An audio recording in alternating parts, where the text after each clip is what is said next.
বছর বছর কমছে দেশীয় উৎপাদন, বাড়ছে চাহিদা আর যোগানের ফারাক। জ্বালানি খাতের এমন সংকটময় চিত্রের বিপরীতে দেখা যাচ্ছে না তেমন কোনো আশার আলো।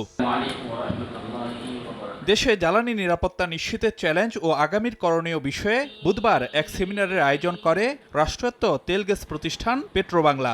সেমিনারে জ্বালানি বিশেষজ্ঞ ডক্টর এজাজ হোসেন বলেন, নতুন করে গ্যাসের সন্ধান না মিললে দেশের বিদ্যমান মজুদ দিয়ে চলা যাবে বড়জোর 2030 সাল পর্যন্ত। তাই জ্বালানি অনুসন্ধানের পাশাপাশি বাড়াতে হবে এলএনজি আমদানির অবকাঠামো। 2030 পর্যন্ত যে কোনো অবস্থায় আমাদের অ্যাটলিস্ট একটা, প্রেফারেবলি দুইটা এফএসআরইউ লাগবে। কিন্তু কথা হচ্ছে ডলার কই এলএনজি কেনার। Can be plan the gas sector based on LNG import? Petrobangla chairman জানান, সংকট কাটাতে গতি বাড়ানো হচ্ছে জ্বালানির অনুসন্ধান কাজে। এছাড়া সমুদ্রে তেল গ্যাস উত্তোলনে দরপত্র কিনেও পরে আর কেন আগ্রহ দেখায়নি বহুজাতিক কোম্পানিগুলো তা পর্যালোচনা করছে পেট্রোবাংলা। এখনই ডিমান্ড ফুলফিল করতে আমার নুন আনতে পান্তা ফুরো এরকম অবস্থা।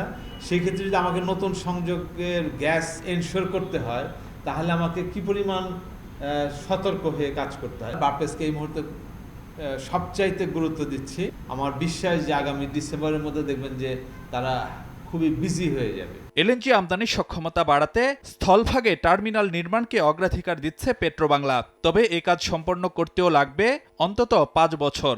আমাদের এটা হলো হাই প্রায়োরিটি। এই কাজ শেষ করতে ইট টেক্স 5 ইয়ার্স।